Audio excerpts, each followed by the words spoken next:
Hello, I'm Tim Wilde, and I'm here to give my wild thoughts on West Side Story by Steven Spielberg, 2021. I just did a 33-minute discussion, wild thoughts on this, and I was like, that's way too long. I didn't have that much to say. I wasn't very eloquent because it's, now 6 o'clock in the morning. Very tired. I watched this a couple days ago with my best friend Lance, and I don't know. We had similar thoughts. We're going to be doing a full spoiler discussion on Saints on Cinema soon. Hopefully after Ashley and Josh have a chance to see it in relatively quick time so we can go over it. But if not, if this is all you're going to hear about it, then here's my wild thoughts. No spoilers on this.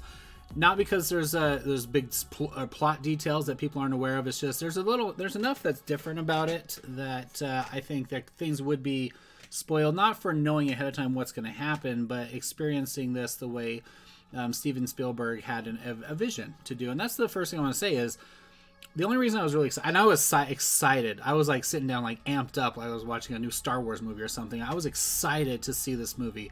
I couldn't wait for it to start. And once that music starts, that music, and I was like, here we go. I was just like chill. I was just like seeing like 20th Century Fox and then Star Wars appear on the screen. It was just as intense and exciting for me, which is weird. It's not like this is my favorite musical of all time. I love music. Everyone knows knows I love musicals, but there's something about this movie that has always captured my heart a little bit. And it's not the story necessarily. It's just there's just something about it. I think there's a lot of things that work together very well, very effectively, that really just stir up emotions for me. I don't collect vinyl, but I have the West Side Story. I bought this last year, the original, and it's still in plastic, so I can't see it with all the glare. I bought this on vinyl, and I don't collect vinyl. I don't listen to vinyl, that's why it's still in plastic. But I only have 3 musicals on vinyl: Greatest Showman, West Side Story, and Moulin Rouge. Not because those are my 3 all-time favorite musicals. Not by a long shot is Greatest Showman one of my favorite musicals, but there's something about the music, the soundtrack that really gets me, and that's why I have those on vinyl, because they just represent the soundtrack. There are some others that I would buy, but I feature them on my wall. My wall has limited room. This one hasn't got a spot yet because I have to rearrange my wall to do that. But I only buy certain ones that really kind of touch me, touch my heart, and apparently a lot of it has to do with romance. But there's something very imaginative and personal that I get out of those soundtracks, and this is one of them. I love the original movie. I don't watch it all the way through because it's too dark, too boring, or not. It's not boring. It's just too downer of an ending. Everyone knows it's a tragedy, of course. It's Romeo and Juliet, but like. If I watch it all the way through, it just leaves me in like a place where I'm like, I don't want to be there. I love the first half. I watch usually the first half all the way through, and then like the fight scene, and then that's it. And I'll skip to Cool Boys, and then be done with it. I don't watch the last half of the movie. It's just too hard to watch. There's some good stuff, really good stuff, and really great scenes. Things that are different or missing from this one, and I'll mention that a little bit. But want to kind of go a little faster. I'm going to hit the main topics and main categories when I review movies on Saints on Cinema. Just kind of really quickly, because there's only 2 I really want to talk a little bit about. But let me just say I really liked it, and that's what got me was Steven Spielberg doesn't do musicals, and he's not hard up for money. He's not trying to define himself or make a name for himself. It's freaking Steven Spielberg. Everyone knows exactly what he is and who he is and what he does. For him to do a musical and to do this musical was intriguing, to a lot of people, but to me, and I was like, why? Not why because, we don't need a remake, we already have the original. Original's perfect. I hate when people make that argument. Not that everything needs to be remade, but only remake something if you have something to say, or you have like a different interpretation or something new to say about it. So I was like, he's got to have a reason. It's not like this is like, Ghostbusters or something with a big license behind it. He's trying to make a lot of money. It's freaking West Side Story. This movie is like 7 years old or whatever. Everyone knows what it is. Why suddenly do this in 2021? It was announced before the pandemic, but I thought it was very, very relevant. And it was interesting to me that it came out the same year as In the Heights. In the Heights dealt with I want to say it deals with racism, but when I'm thinking about it, on the surface level, the main story and the plot and the characters and everything wasn't really about anything with race. It was the subtext stuff, the stuff that was in the filming and the casting, that Lin-Manuel Miranda had to do his anti-white casting propaganda. Really, that's it. That's what it is. He's all about ethnicity and inclusion and trying to show that how important diversity is, especially with immigrants and everything. And it is, and it's amazing, and it's a beautiful film in the Heights. But to me, it's a little over the top, where it's like, look, here's Steven Spielberg, white, very successful, very rich filmmaker, putting out West Side Story, a movie that completely addresses teen violence and not homelessness, but poverty, impoverished areas, people who are growing up and don't have a lot of hope and aspirations in life, and racism. All that same stuff that was kind of hinted at in kind of more in your face in certain parts of in the Heights. But here's a movie that's tastefully done, that is talking about the same similar issues. Only look, you can cast white people, and you can have a white crew, and you can have a director who's white. Not that you have to, but I'm saying, like, to flat out like exclude whites just for your subtext message. That kind of annoys me. Now my heater's going off. I'm sorry. Hope you don't hear that too loudly. I'm not going to get up to go turn it off. Not because I'm lazy. I just want to keep recording. Anyway, yeah, that's the thing. I'll never go back and rewatch In the Heights, not because of all that stuff, but just because I wasn't struck. It didn't, like, hit me. I didn't think the music was that great. I never know everyone loves his rhyming and rapping and stuff. There was some cool stuff with the cinematography. I really appreciate cinematography, but a lot of it was, like, artificial. You know, the scene where they were, like, dancing on the side of the walls and on the balcony and stuff, it was like, oh, that's kind of cool, but when they're sitting there and the beautiful shot of the bridge behind them and the sunset and everything, I was like, oh, that's really neat. I wonder if they had to set a specific time to record that. And I was like, wait, that's all fake. Because then they suddenly start walking on the side of the building, like, oh, this is all in the studio. That's lame. It's not like everything has to be shot in real time, but it was like all the stuff I was really appreciating, like the cinematography and stuff, a lot of that was fake and done way better in other things. So whatever. In the Heights, wasn't a fan. West Side Story, very much a fan. I am going to see this again before we do our review on Saints on Cinema, because we're going to do a spoilers discussion there.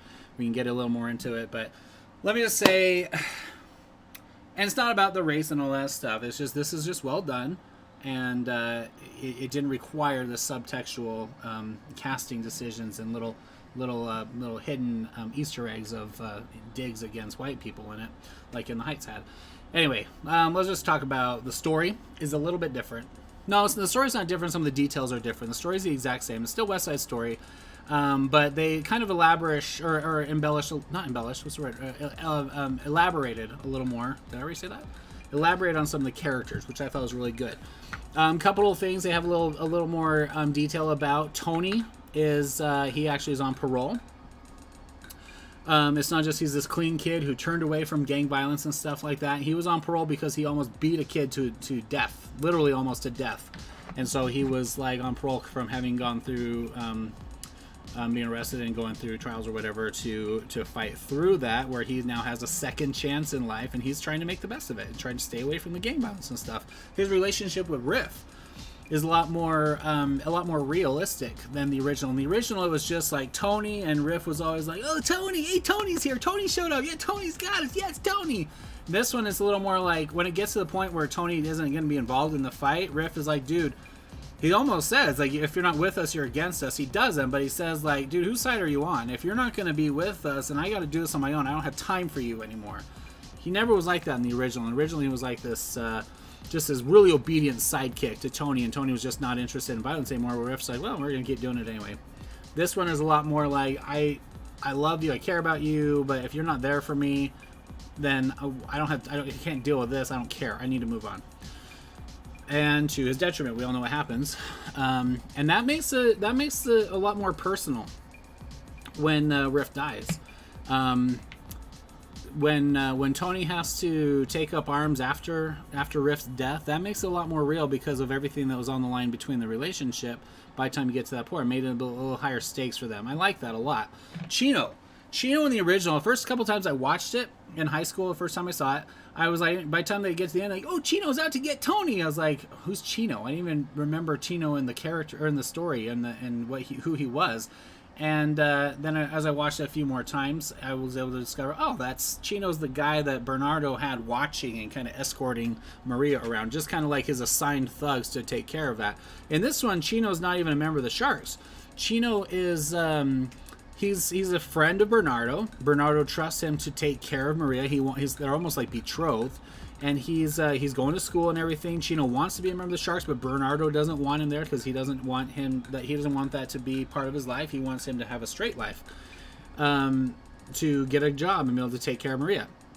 Really interesting because he's kind of nerdy and he's kind of he's not a violent he's kind of a shy person, and he almost looks like Clark Kent when he puts on he's wearing glasses and stuff. He looks all kind of nerdy when he shows up for the dance.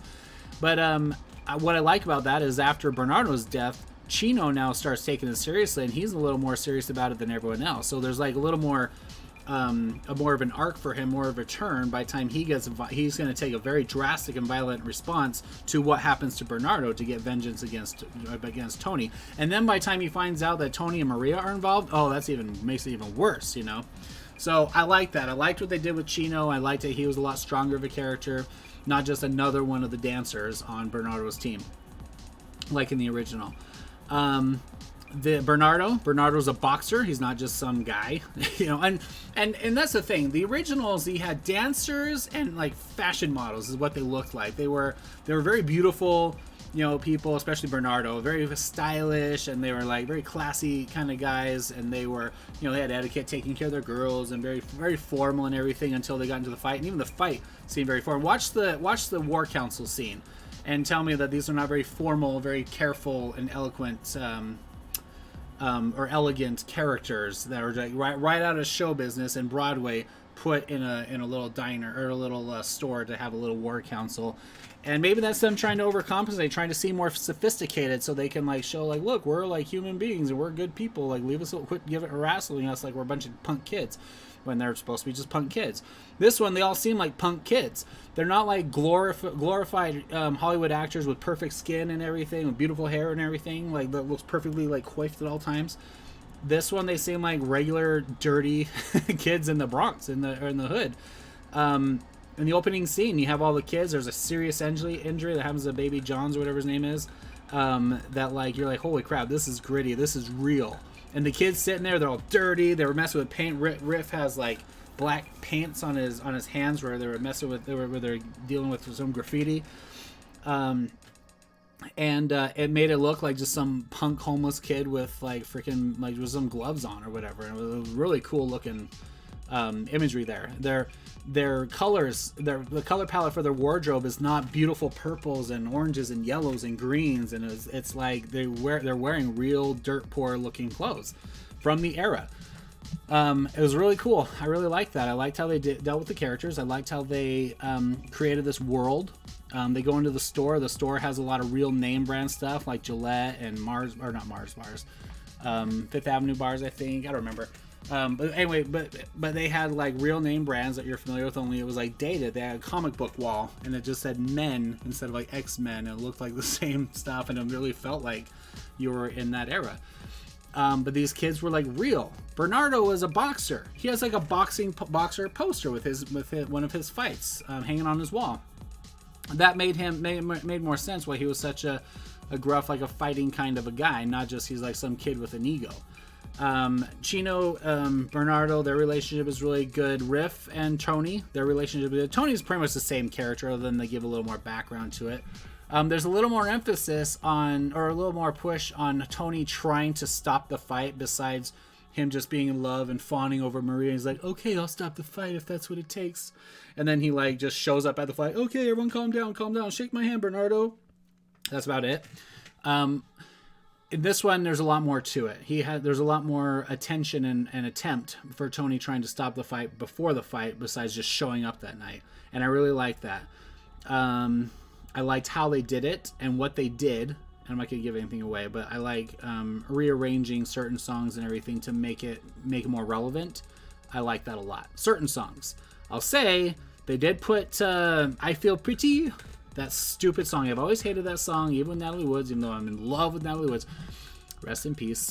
She or her song was like fine in the first half of the play, but like at this, like where they place it after the Rumble in this one, it was completely out of place. It completely is a drastic tonal shift that doesn't make any sense. You have this tragedy of all the kids that died, and then like everyone on the aftermath, on the run, hiding from the police. It's all dark and depressing, and Tony has to go like repent with Maria and everything, but like she's at the store singing "I Feel Pretty," and I'm like, what? This does not belong here at all. It completely underplays the tone they already set up. Anyway, I didn't like that. I didn't like where they put "I Feel Pretty." I hated that song. By the time we got to the Rumble and they hadn't played it, I was like, oh good, they got rid of it. I thought that was awesome, but no, they still had it in the ranks going. Didn't like that. Anyway, they also moved "Cool Boys," the cool boys, crazy boys. That song, I always love that song. I love how well it's done in the original movie. I think it's a really cool number, but it does kind of like, it's like derails the plot just for a minute. For a long time, it feels like kind of kills the pacing a little bit to tell that little musical number to jump back onto the main story of like what's going on with Maria and everything, everyone running from the cops and stuff. I didn't not like it in the original because I love the number, and it makes sense that it's Ice trying to like cool everyone down to control their emotions, because it's going to get the best when it's going to take over them with all the rage and their frustrations and everything, especially when the cops come knocking and they're going to be like interrogated or interviewed. It's gonna blow their cover and it's gonna ruin their lives essentially if they end up doing jail time or whatever, making pleas or negotiating with the cops or whatever for more information. It's gonna ruin their friends' lives, whatever. They needed to get a hold of themselves emotionally and reacting to what happened to Riff. This one, they play it somewhere completely different, and it has a completely different point to it, the song I mean, and I really liked it. I really enjoyed how they did it and what they did. I liked that musical number, and I liked what the message or the point of it was, where they put it elsewhere, without giving that away. Just because it's not like it's a big secret. It's just when you're going through it, once you get to that point, it's kind of cool to experience that song at that time, just like all of them. I thought they skipped America, America, that song. I thought they completely omitted it, or not omitted it, but they skipped it when the night after the night of the dance, because suddenly it's like the morning after and they didn't play the song on the rooftops. I was like, how did you skip? That's like one of the best songs. That's my favorite song in the original. When I first watched that song, I hated that song. I really didn't like it. I didn't like the music. I didn't like maybe I was racist, I don't know, but I didn't like the numbers, the cultural spins, and the style of the songs, the wardrobe, the big fluffy dresses and all that stuff. And it's not anti-Hispanic. I don't like can dancers or anything like that. It's never been my thing. The big French dresses, like that kind of stuff. Some of the dresses in like even Moulin Rouge, I'm like, it's not my thing. The big ruffles and all that. I hated it, but then I grew to love it, and this is my favorite song now. And I could do a whole episode talking about the different aspects of the filming and the choreography of how they did that song in the original that I loved. I thought they skipped it, and all of a sudden they start doing this song, and I was like, oh, it's so good. And it starts really small, a couple people, and it gets bigger and bigger and bigger, and it's out in the streets, and it's huge, and causes a big traffic jam and everything. It's really well done. I love that song. I love how they did it. Almost as much as the first, maybe because I only saw it once, and I'm so passionate about the original version. But it's just as good. It's really good. I really liked what they did. The dancing is fantastic, and I like how inclusive it became of that whole culture. See how you can have a movie with like that really emphasizes an entire culture without being like, but this is the only culture that exists, forget all the white people. Anyway, because then on the other hand, you have the whites doing their dance numbers and stuff, and you have like the Newsies kind of scene. When they do the Officer Kropke, I really felt like of all the songs that didn't really fit, that's the one that's kind of gaggy and gimmicky. I always loved it. I love the dancing and the what's the word? The acrobatics that are done in that song with the original, with Griff, especially Riff. In the original is so good. It's so fun to watch, but they're all cartoony and goofy. They're not acting like a gang of street kids, But this one, they're more in character, but they're doing it somewhere else, and it's in a different scene. but it's really well done. It really felt more like a Newsies scene than a scene from West Side Story, and they both work. I love the original. I love this one.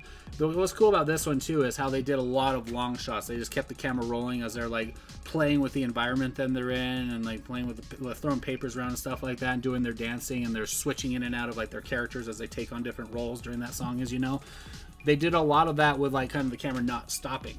And so it was all kind of one take for big chunks of it. It was really cool to watch. I love, that's my favorite thing in cinema, is when they do really effective one shots or long takes. Anyway, love that song. Loved America. It was really cool, beautifully done. Great choreography. The dance at the dance in the gym early in the movie. I loved it. I really did. What I liked about it is that they really cut. It didn't feel like here's all the sharks and here's all the jets, or here's all the white kids, here's all the Hispanic kids. They were already from the whole time dancing or scattered all over the place, but they're like bumping into each other, and it like shows them like kind of cutting into each other and everything, kind of an accident and everything. And it shows us how they're like really grudging everyone around them. That's not the right word. But they're irritated, they're annoyed, but the dance numbers, it focuses on all these people, not just the two big main couples, Bernardo and Riff and their partners, Anita and the other girl. It's not just emphasizing them and their dancing, and everyone else is just behind, like kind of clapping for them. It shows everyone dancing, and big line dances, big performances. I didn't think they were going to do Mamba. I turned to Lance and I said, I don't think they're going to do Mamba. And I was like, I didn't really care because it's kind of a dated song to do. I thought it'd be kind of hard for them to pull it off, but then they did. It was really cool. Suddenly they go, Mambo! And then they go to the side, and then they do their big charges in their line. It was great. It was really well done. Until Maria and Tony have their little moment. I liked it at first. They're kind of like staring at each other, and he's like watching her for a minute. It's not like they just lock eyes in this perfect fantasy. They move in together in the center of the floor. And like everyone's all blurred out and faded in the background. The music slows down. The spotlight's on them, and then you go that song, you know. In the movie, in the original, it works because they're like in a daze. It's almost like this is happening in their minds, and then they come together. Then they do their little minuet, and then they dance, or then they talk, and then it gets interrupted by Bernardo. Okay, that's fine. In this one, it makes sense. They're kind of watching each other like kids would at a dance. He notices her. She's like kind of like, whoa, this guy's checking me out. But then they kind of step aside behind the bleachers. And then she comes up to him. They don't have any dialogue. It's not like the entire, gym of kids stops to start doing the same song. She comes behind the bleachers, and then she just kind of presents herself and starts doing the little dance. And it's like, and he's not dancing with her yet. They haven't even spoken to each other. She just walks up to him behind the bleachers and starts doing the little thing. And I'm like, what is going on? It's like, it seems like she's going up presenting sex to him or something. It was really awkward. And then he's like, oh, I guess we're dancing. And then he starts dancing with her. And then they go through that scene. And it was fine, but it was like weird because they're like hiding behind the bleachers, which makes sense. They should have just gone back there and had a conversation. Or if they were dancing while they showed that the rest of the auditorium or the gym was also doing that dance, but they didn't establish that. It's just them behind the bleachers doing this weird dance. It was weird. Anyway, they get through that scene, and then whatever, she comes around the bleachers, with everyone watching, and she comes out, oh, Bernardo, and then he comes out like with this smile on his face. He's like, ugh, and it looks like he just had sex. And I was like, what are they doing? This is so weird and awkward. Anyway, that part I didn't like. It was not very, very well done. Anyway, that's all I'm going to say about that. When they get to the tonight part, the Romeo and Juliet balcony scene, I liked it a lot. There's some cool things they did about it, even though I'm not like in love with this version of Maria or Tony. Like, they're fine. I like that they look normal. They don't look like I said, big, beautiful Hollywood actors like Natalie Wood and whoever played the original. They look like regular kids, and I like that. For a film version of this, it works really well. I'm not criticizing the original because it was a different thing. For this being like is captured in real life, it works better that they look like regular kids. But they do that scene in the original once Tony finds Maria, he like pretty much shimmies right up together. In this one, half of that scene, he's trying to get up to her. He's like, they're talking, he goes up a little bit, and they keep talking. The gate's locked and everything. He has to climb and fight his way around. He's like hanging off the the landing and everything, climbing around to the side and gets across, and like by the time he even gets to her level, like she even moves behind the stairs to go to the next tier, and they're talking like through the steps on the ladder. What I like about that is it's showing that there's going to be a difficult progression for him to get to her, and even when they get on the same level and they're like aligned with each other, there's still barriers between them. There's a lot of message in that, the way that was shot, and I thought it was really cool. That it's not just as easy as climbing to the balcony and having this love song. That there's a lot of challenge ahead of them and there's still going to be some division among them. By time, just like the poster right there, by the time they get together and they get into the song, they're arm in arm and everything, and it's fine. Well done. I liked it. Wasn't like blown away with what I love about the original is how it has like some lingering shots on one of them, like Tony, while she's singing, and then vice versa. It's shot on her while he's singing, showing the reaction side of it. It wasn't as much about that. It's not about the person singing. It's also about the person reacting to the singing. There's some, this song, or my gift is your song, is this song scene in the elephant room in Moulin Rouge is also like that. The reaction from Nicole Kidman is half of the magic of that scene.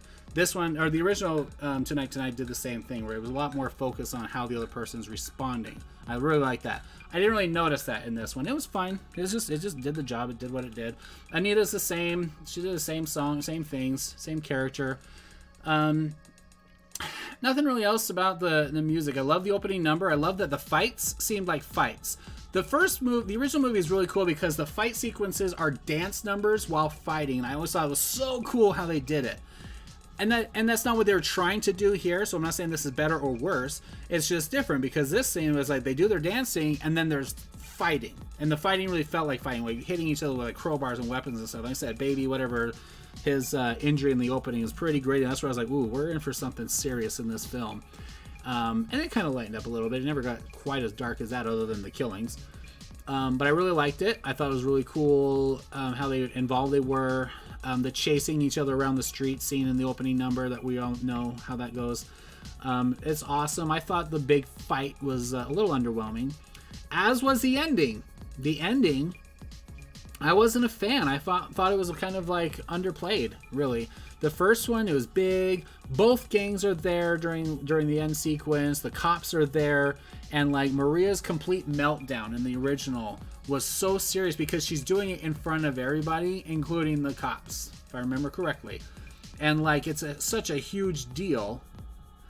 And then by the time she like puts down the gun and everything and stops, she just accepts that Tony's dead and kind of moves on. Like that's the end beat. That's where it stops.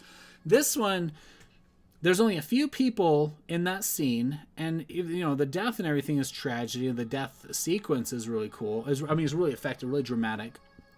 It just, by the time it's over, it's not as big of a deal. In the original, when they start picking up Tony's body and moving him, and one of them kind of drops a little bit, one of the PRs jumps in and helps, and then suddenly from the other side, the other PRs kind of step in, and they all kind of have this uniform, little fake, little makeshift, not eulogy, what do they call them? The people that hold the casket. Can't think of what it's called. Anyway, when they do the little pallbearers, that's what I'm saying. The little quick group of pallbearers moving the body off. Half of them are PRs, half of them aren't. They did that in this one too. It wasn't quite as built. It wasn't as established, like what was actually happening, the acceptance and the equality that was happening between them, that they were both experiencing this tragedy together. I didn't feel that with this one, partly because half the people weren't there. It was just a small group, and then they just kind of move on. Anyway, got to wrap this up. Sorry this is taking so long. The story's out of beat a little bit. They changed up a few things, which I think worked, except for putting I Feel Pretty later on. A little more of the establishment with the characters was just really well done. The music was fantastic. The fighting was gritty and dirty. The cinematography was so cool, but especially at the fight sequence I think it's in the trailer. I only watched trailers one time, so I don't remember. But the trailer, when they first come in for the fight and their big shadows are looming into each other, and then they come into the frame, like from this aerial shot, so awesome. They do a lot of cool stuff with the camera work. I love Steven Spielberg's direction in it. He's not the cinematographer, but like, you know, is his direction on what the characters are doing, how things are set up is really well done.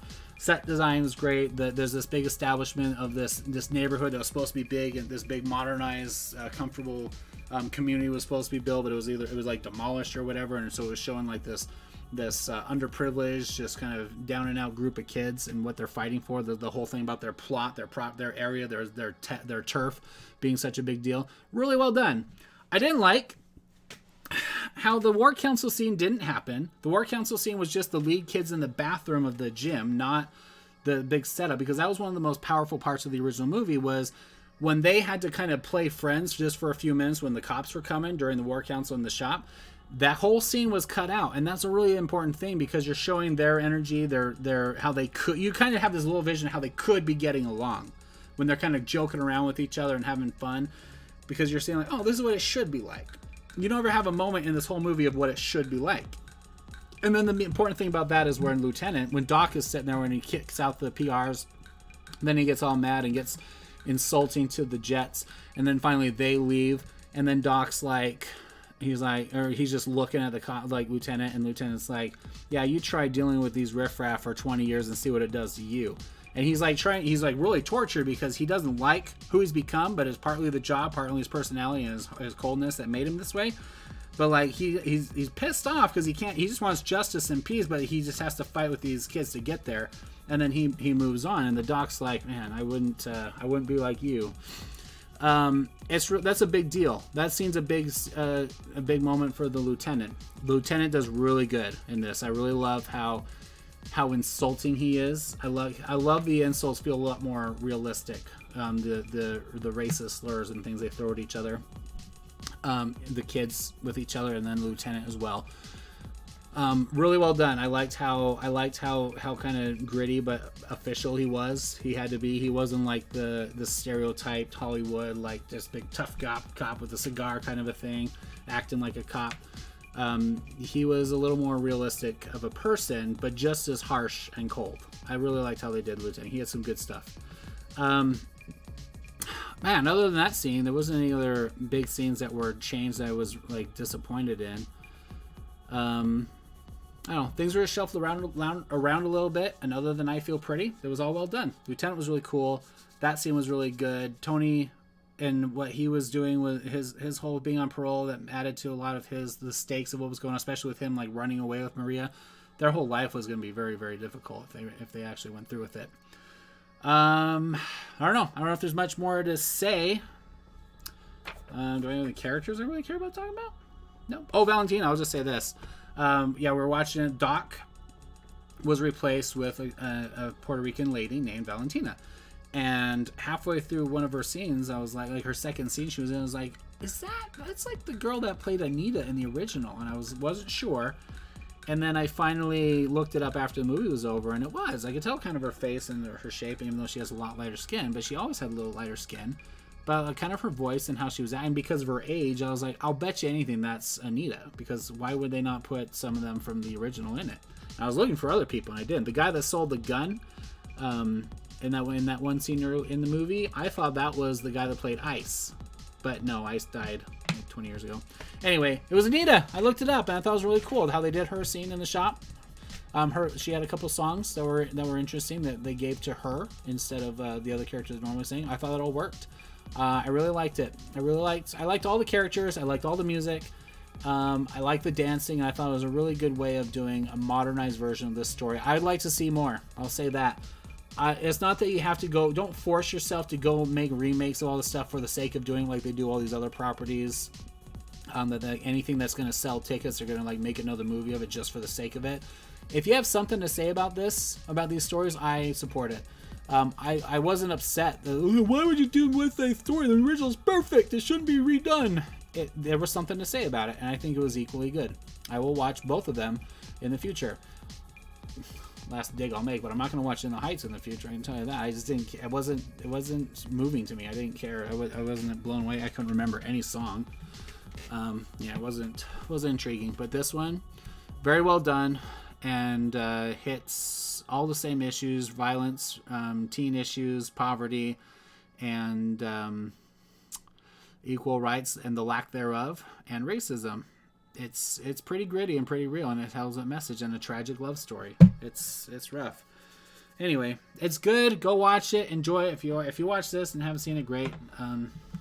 Whatever. I don't know. If you watched all this in any situation, thanks for watching, and I appreciate that.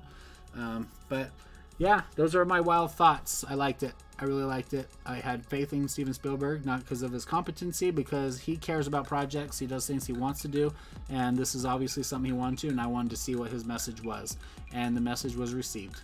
It was really well done. Modernized take on a classic story.